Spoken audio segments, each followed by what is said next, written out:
여러분, 상상 한번 해보시죠. 1907년 미국 경제 전체가 붕괴 직전의 나락으로 떨어지고 있습니다. 이때 단 한 명의 남자가 나타나 이 모든 것을 구해냅니다. 그런데 만약 제가 이 남자가 대통령도 심지어 정치인도 아니었다고 말한다면 어떨까요? 그는 그냥 은행가였습니다. 오늘 저는 J.P. 모건이라는 인물이 어떻게 단순히 금융에 영향을 미친 것을 넘어 게임의 룰 자체를 바꿔버렸는지 보여드리고자 합니다. 아니, 이 양반은 얼마나 부자였으면 미국 경제를 구해달라는 요청을 무려 2번이나 받았겠습니까?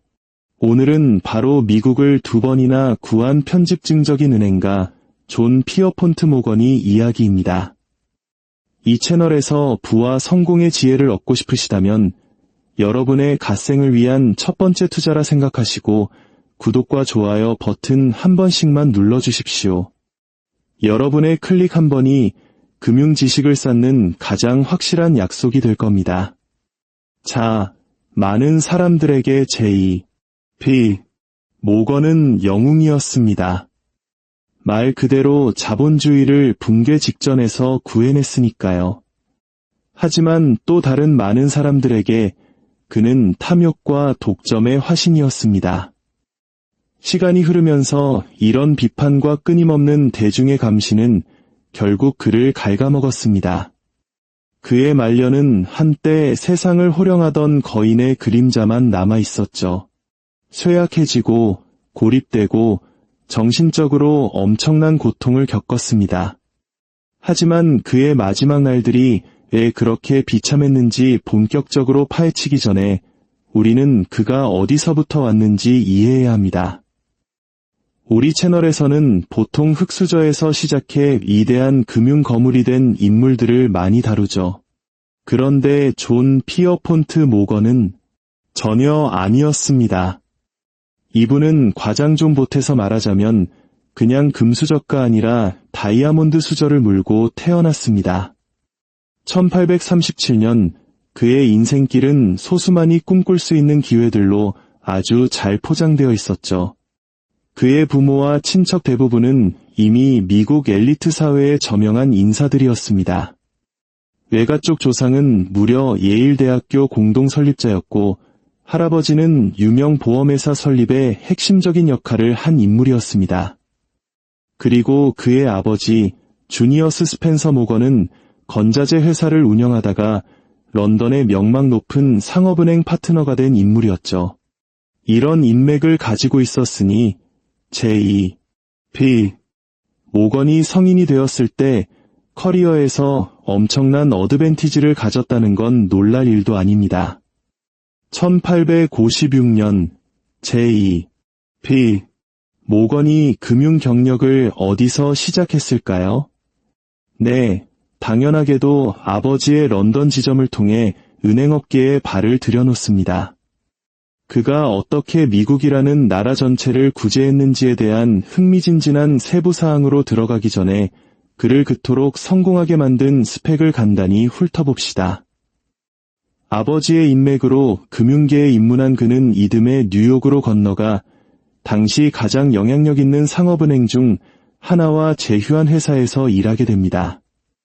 여기서 그는 금융에 대한 막대한 경험을 쌓고 최상위 금융가 및 산업가들과의 네트워크에 접근할 수 있게 되죠. 이것이 발판이 되어 1860년 그는 J.P. 모건 앤 컴퍼니를 설립합니다. 그리고 뉴욕에서 아버지의 대리인 역할을 하며 몇 년을 보냅니다. 그의 커리어가 한창 주가를 올리던 중 남북전쟁이 터지면서 징집영장을 받게 됩니다. 하지만 그는 대체 복무자를 돈으로 사서 군 복무를 피합니다. 참고로 당시에는 이게 완전히 합법이었습니다. 군 복무를 피했을 뿐만 아니라 그는 여기서 사업 기회를 봅니다. 전쟁 물자를 공급하며 상당한 이익을 챙겼죠. 하지만 이때 결함 있는 소총을 북군에 팔아넘기면서 큰 문제에 휘말립니다. 조사가 진행되었지만 그는 유능한 변호사들을 고용해 판매 전에 총의 상태를 몰랐다는 것을 증명해내면서 의도적인 위법 행위에 대한 혐의를 벗게 됩니다. 어떻습니까? 정말 대단한 이력서죠. 이 이력서는 그가 어떻게 자신의 사업과 금융 감각을 키웠는지, 그리고 자신의 특권과 영향력을 전략적으로 사용하여 정말 어려운 위기 상황에서 어떻게 빠져나왔는지를 보여줍니다. 아주 영리했던 거죠. 자, 이제 1865년으로 가봅시다. 남북전쟁이 막 끝났고 미국 전역에 경제 호황의 바람이 불고 있었습니다. 나라는 매우 빠른 속도로 산업화되고 있었고 J.P. 모건 같은 대형 금융기관들은 이 상황에서 막대한 이익을 얻을 준비가 되어 있었습니다. 그의 런던 금융 엘리트들과의 유대감은 영국 동료들로부터 자본을 확보하는 데 특권을 부여했습니다. 급성장하는 미국은 외국인 투자에 목말라 있었고 바로 그 자리에 J.P. 모건이 중개자 역할을 할 준비를 하고 있었습니다. 그는 드렉셀, 모건앤컴퍼니라는 뉴욕 회사의 파트너가 되었고 이 파트너십은 모건이 명성을 높였을 뿐만 아니라 미국 정부의 대규모 인프라 프로젝트 자금 조달의 중심에 서게 만들었습니다. 이 시기는 모건이 미국 금융계에서 가장 영향력 있는 인물 중 한 명으로 부상하는 시작을 알렸습니다. 그는 조금도 시간을 낭비하지 않고 자신의 제국을 공격적으로 확장했습니다. 그가 노린 것은 바로 이 시대의 가장 중요한 산업, 철도였습니다. 지금 여러분이 무슨 생각하는지 압니다. 아니, 교통이랑 철도가 금융이랑 무슨 상관이야? 잠깐만 기다려보세요. 모건은 철도 산업을 이용해 어마어마한 돈을 벌었으니까요. 그는 1869년 대형 철도 회사의 경영권을 장악하는 것으로 시작했습니다. 당시 철도 금융은 소수에게만 주어진 정부의 독점적 특권이었는데 모건은 이 독점을 깨기 위해 신디케이트, 즉 기업 연합을 이끌었습니다. 이 움직임은 모건이 철도 개발 및 통합 사업에 더 깊이 뛰어들 수 있는 문을 열어주었죠. 핵심은 이겁니다. 모건은 부실한 철도 회사들을 인수해서 구조조정과 통합을 통해 더 효율적인 기업으로 탈바꿈시켰습니다. 그는 철도 회사를 장악하고 거액의 자금을 조달해주며 미국의 운송 시스템을 통합하는 데 힘썼습니다. 이렇게 문제가 있는 기업을 인수하여 재편성하는 모건이 과정을 사람들은 모건화라고 불렀습니다. 이거 어디서 많이 들어본 것 같지 않나요? 맞습니다. 오늘날 대형 컨설팅 회사들이 하는 구조조정이나 다운사이징의 원조격인 셈입니다. 모건은 전국적인 통합 운송 시스템을 만들겠다는 비전을 가지고 있었고 효율성에 대한 그의 끊임없는 추구는 목표 달성의 핵심이었습니다. 그때까지 미국 철도 산업은 규제가 거의 없는 서부 개척 시대와 같았습니다. 대형 금융회사들이 마음대로 활개칠 수 있었죠. 결국 의회가 1887년 주간통상법을 통과시키며 산업을 규제하려고 했습니다. 하지만 모건은 전략적이고 미래를 내다보는 사람이었습니다. 그는 이런 일이 닥칠 줄 알고 있었죠. 그래서 즉시 업계 회의를 조직하고 경쟁사들 간의 연합과 회의를 주선했습니다. 이 회의에서 모건은 철도 회사 사장들을 모아 공정하고 안정적인 단일 요금을 설정하도록 했습니다. 이렇게 그는 경쟁자들 사이에 협력 분위기를 조성했죠. 이 기가 막힌 수로 그는 위기를 기회로 바꾸고 피 튀기는 경쟁 관계를 산업 안정화를 위한 협력 관계로 탈바꿈시켰습니다. 그리고 경쟁사들의 통합과 철도 산업의 안정화는 모건에게 단 한 가지를 의미했습니다. 바로 자신의 회사를 위한 막대한 이익이었죠. 왜냐하면 이 모든 철도 거물들의 주된 자금줄이 바로 그 자신이었으니까요. 그는 매우 영리하게 자신의 지배력을 주장했습니다. 세기가 바뀔 무렵 모건은 철도 산업의 막대한 부분을 장악했습니다. 일부 추정에 따르면 미국 철도 노선의 거의 6분의 1이 그의 영향력 또는 직접적인 관리하에 있었습니다. 하지만 여기서 끝이 아니었습니다. 그는 더 많은 것을 원했죠. 그의 철도 제국이 아무리 인상적이었더라도 모건은 미국 경제에 대한 영향력을 더욱 확장하려는 더 큰 야망을 품고 있었습니다. 이번에 그의 눈이 향한 곳은 바로 전기 산업이었습니다. 1891년 그는 자신의 가장 중요한 업적 중 하나를 달성합니다. 바로 토머스 에디슨의 에디슨 제너럴 일렉트릭과 톰슨 휴스턴 전기회사의 합병을 주선한 것입니다. 그 결과물이 바로 오늘날 우리가 아는 제너럴 일렉트릭, GE입니다. 이 거대한 공룡기업은 순식간에 미국 내 지배적인 전기장비 제조업체가 되었습니다. 하지만 작은 장애물이 있었습니다. 그의 전기 산업 진출은 존 D. 록펠러라는 또 다른 산업계의 거물과 정면으로 부딪혔습니다. 록펠러의 회사 스탠더드 오일은 미국의 등잔을 밝히는 등유 수요로 번성하고 있었거든요. 록펠러는 전기 조명이 전통적인 연료를 대체하기 시작하자 점점 위협을 느꼈습니다. 그는 모건이 전기화 추진에 대해 격렬한 흑색 선전으로 대응했습니다. 록펠러는 언론에 전기의 위험성에 대한 공포 기사를 심을 정도였죠. 하지만 그의 노력은 헛수고였습니다. 전기의 이점은 부정할 수 없었고 빠른 보급은 새로운 시대의 여명을 알렸습니다. 결국 모건이 비전이 승리하며 미국 에너지 산업의 미래를 형성하는 그의 역할을 확고히 했습니다. 자, 이제 철도, 전기를 손에 넣었습니다. 하지만 이 정도로는 그에게 충분하지 않았습니다. 그는 이미 미국 경제의 거대한 부분을 장악하고 있었지만 그의 다음 사업은 그에게 나라에 대한 훨씬 더 큰 통제권을 안겨줄 것이었습니다.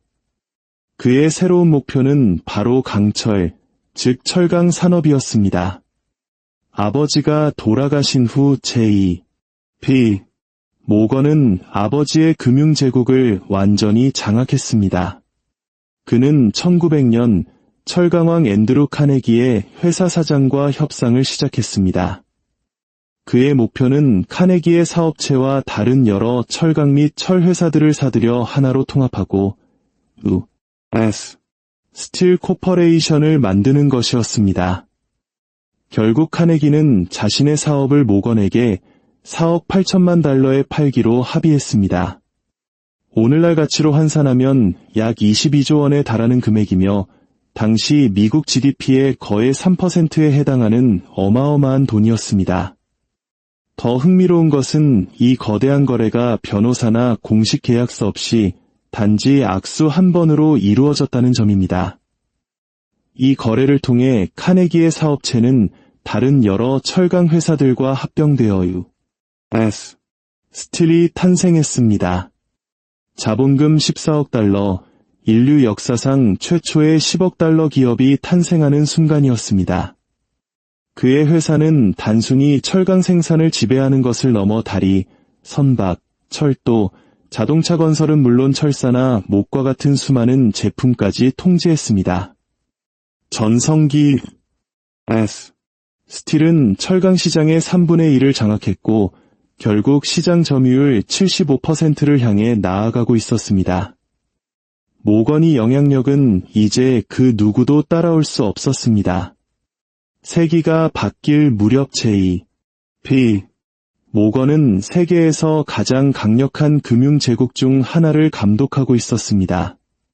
그는 제조업, 광업, 보험, 해운, 통신 시스템에 이르기까지 자신의 통제력을 넓혔습니다. 잠시 생각해보세요. G.P. 모건은 단지 한 산업의 플레이어가 아니었습니다. 그는 미국 경제 전체를 말 그대로 주무르고 있었습니다. 한 사람에게 이토록 많은 권력이 집중된다는 것 상상하기 어렵지 않나요? 그런데 그의 영향력은 여기서 더 커질 예정이었습니다. 이제 모건의 힘은 너무나 막강해서 사람들은 위기 시에 그에게 경제를 구해달라고 기댈 정도였습니다. 자원을 동원하고 핵심 인물들을 결집시키는 그의 능력은 미국의 중앙은행이 없던 시대에 그를 위기의 순간에 없어서는 안 될 인물로 만들었습니다. 1895년 미국은 근본이제를 위협하는 심각한 금융위기에 직면했습니다.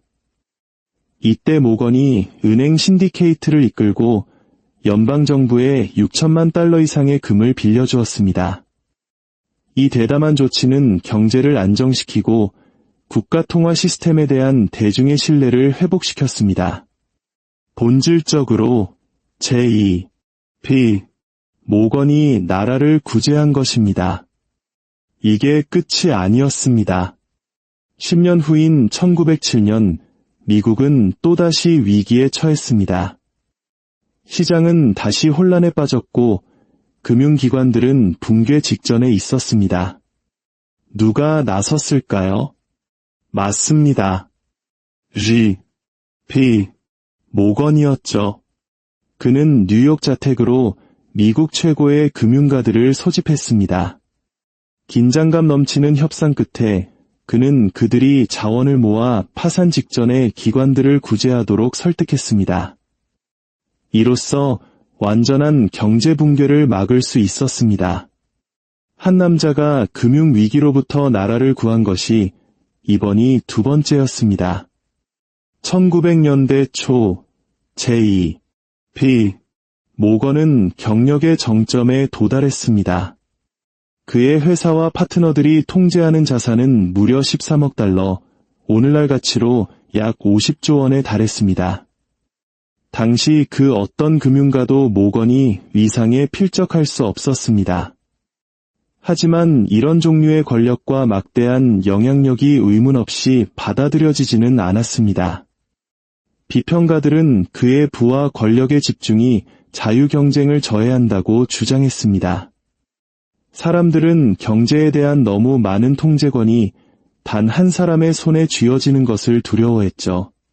한때 미국 경제를 두 번이나 구했던 영웅은 서서히 대중의 눈에 악당으로 비춰지기 시작했습니다. 진보적인 정치인, 언론인, 심지어 일반 대중까지 모두 그가 과도한 권력을 휘두른다고 비난했습니다.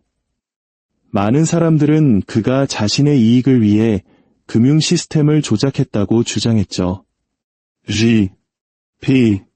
모건의 지배력은 1912년에 처음으로 큰 도전에 직면했습니다. 그는 소위 머니 트러스트, 즉 월스트리트의 엘리트 금융가 집단이 미국 은행 산업을 통제하기 위해 담합했다는 혐의를 조사하는 의회위원회의 증인으로 소환되었습니다. 그리고 모건은 공공의 적 1호로 지목되었죠. 이 청문회는 J.P. 모건에 대한 대중의 인식이 바뀌는 전환점이 되었습니다. 그는 여전히 금융계의 거인이었지만 이 조사는 집중된 경제 권력에 대한 커져가는 우려를 부각시켰습니다. 이것은 거대한 부와 규제받지 않는 권력으로 정의되던 미국 자본주의의 한 시대가 끝나가고 있음을 알리는 신호탄이었습니다. 이 무렵 모건은 사업 일선에서 물러나 있었지만 평화로운 은퇴를 즐길 수는 없었습니다. 그는 인생의 마지막 몇 년을 극심한 압박과 감시 속에서 보냈습니다. 아까 언급했던 의회 청문회는 그에게 매우 큰 타격을 주었습니다. 청문회 과정 자체는 잘 버텨냈지만 그 경험은 그의 건강을 급격히 악화시켰습니다. 그는 정신붕괴를 겪었고 심각한 불안과 편집증에 시달렸습니다. 모건은 현실 감각을 잃기 시작했고 이집트인들이 자신을 죽이려는 음모를 꾸미고 있다는 등 황당한 망상에 사로잡혔습니다. 정신적으로나 육체적으로나 그는 좋은 상태가 아니었습니다. 결국 이 청문회가 있은 지 불과 1년 후 J.P. 모건은 세상을 떠났습니다. 그는 방대한 제국을 아들 J.P. 모건 주니어에게 물려주었지만 아들은 아버지만큼의 재능과 비전을 갖지 못했습니다. 1930년대에 불어닥친 금융개혁의 물결, 특히 상업은행과 투자은행을 분리시킨 글래스-스티걸 법은 모건이 금융제국을 세 개의 독립된 회사로 분할시켰습니다. 바로 J.P. 모건, 모건 스탠리, 그리고 모건 그랜펠입니다. 이 중 두 회사는 오늘날에도 각각 시가총액 수백조 원에 달하는 거대 기업으로 존재하며 한 세기가 지난 지금도 J.P. 모건이 설립하고 키운 회사들은 금융계를 계속해서 형성하고 있습니다. 현대 금융에 대한 모건의 영향력은 아무리 강조해도 지나치지 않습니다. 그의 리더십은 미국 경제를 형성하는 데 핵심적인 역할을 했습니다. 그는 철도, 제철소, 그리고 거대 산업체들의 자금을 지원하며 19세기 후반과 20세기 초반 미국 급속한 산업 성장의 중추가 되었습니다. 또한 그는 금융 부문 자체를 혁신하는 획기적인 관행들을 도입했습니다. 그는 증권 인수 및 M&A 촉진을 포함한 현대투자은행 기법의 선구자였습니다. 그의 회사는 은행과 투자자들을 모아 자원을 공동으로 조달하고 이염을 분담하며 대규모 금융 프로젝트를 처리하는 신디케이트를 개척했습니다. 모건 이전에는 개별 은행들이 거대한 사업에 자금을 댈 수 없었지만 그 덕분에 전례 없는 규모와 복잡성을 가진 메가 프로젝트에 자금을 조달하는 것이 가능해졌습니다. 오늘날 기업 금융에서 표준 관행으로 여겨지는 이러한 혁신들은 금융 개척자로서의 모건이 명성을 잘 보여줍니다. 어쩌면 모건이 가장 큰 유산은 모건화라는 개념일 것입니다. 은행가들이 자신이 자금을 지원하는 회사의 경영과 구조조정에 적극적인 역할을 하는 접근 방식이죠. 모건과 그의 파트너들은 자주 회사 이사회에 참여하여 기업 전략을 수립하는 데 직접적인 역할을 했습니다. 이것은 전통적인 대출을 훨씬 뛰어넘어 사실상 은행가들을 미국 산업 발전의 핵심 주체로 만들었습니다. 이 유산의 영향은 오늘날 우리에게 너무나도 익숙합니다. 기업 구조 조정, 다운사이징, 인력 감축, 이 모든 것들이 오늘날 전 세계 수백만 명의 사람들에게 영향을 미치고 있습니다. 역사상 수많은 금융 인물들이 나타났다 사라졌지만 J.P. 모건만큼 깊은 족적을 남긴 사람은 거의 없습니다. 만약 그가 없었다면 역사는 매우 다른 길을 걸었을지도 모릅니다. 그의 개입과 금융혁신이 없었다면 월스트리트는 결코 세계적인 지배력을 갖지 못했을 것이고 미국의 산업 성장과 영향력은 오늘날과 같지 않았을 것이라고 말해도 과언이 아닐 겁니다. 하지만 J.P. 모건은 여전히 논란의 여지가 많은 인물입니다. 막대한 부와 특권 속에서 태어난 사람이 어떤 대가를 치르더라도 더 많은 부와 권력을 원했다는 사실. 그의 유산은 위대한 성공으로 점철되어 있지만 동시에 매우 의심스러운 관행들로도 얼룩져 있습니다. 어떤 사람들에게 모건은 시장을 안정시키고 은행업을 현대화하며 미국의 성장을 이끈 선구자였습니다. 다른 사람들에게 그는 규제받지 않는 권력과 무자비한 금융 관행의 상징이었습니다. 산업을 통제하고 자신의 이익과 성장을 위해 시장을 조작하는 영향력을 휘두른 과도 정치인이었죠. 여러분은 J.P. 모건이라는 인물에 대해 어떻게 생각하시나요? 그는 시대를 앞서간 비전가였을까요? 아니면 탐욕스러운 독점가였을까요? 여러분의 생각을 댓글로 남겨주세요.